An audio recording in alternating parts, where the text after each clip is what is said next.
हिमाचल प्रदेश जायका वानिकी परियोजना लगभग 800 करोड़ रुपए की लागत से प्रदेश के 6 जिलों में चलाई जा रही जापान सहयोग की यह परियोजना मुख्यतः वनों के घनत्व को बढ़ाने तथा वनों पर आश्रित समुदाय की आय में सुधार लाने पर केंद्रित है।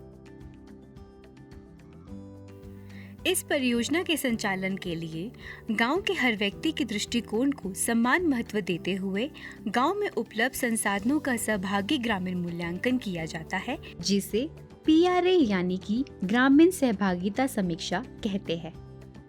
PRA के कई अलग अलग अभ्यास हैं, जिसके माध्यम से विभिन्न स्रोतों का उपयोग कर सूचनाओं की वैधता की जांच की जाती है, जिन्हें PRA टूल्स भी कहा जाता है।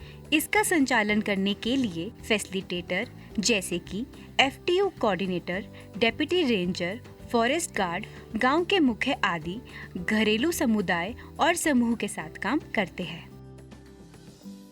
ग्रामीण सहभागिता समीक्षा का पहला साधन है सामाजिक मानचित्र यानी कि सोशल मैप।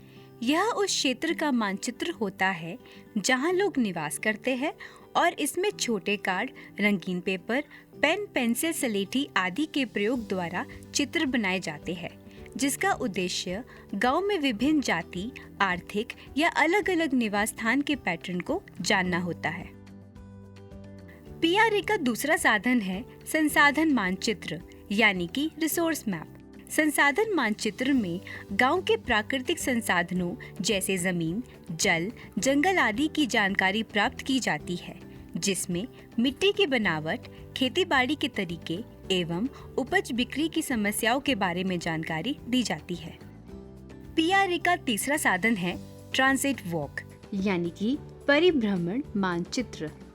यह स्थानीय ग्रामीणों के साथ बाहरी लोगों की एक संयुक्त सैर है, जिसमें गांव की उपलब्ध संसाधन और उनसे जुड़ी समस्याओं की जानकारी ली जाती है।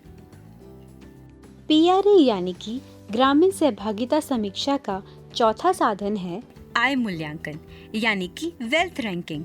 इसमें गांव के लोगों के साथ साक्षात्कार कर प्रत्येक घर की आर्थिक स्थिति की सूचना एवं संपन्न आय मूल्यांकन किया जाता है।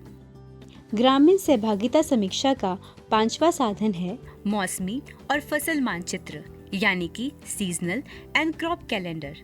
इस मानचित्र में यह जानकारी शामिल की जाती है कि गांववासी किन-किन मौसमों में क्या-क्या काम करते हैं, ताकि उनकी सुविधा अनुसार उनकी आजीविका के संसाधन को ढूंढा जा सके।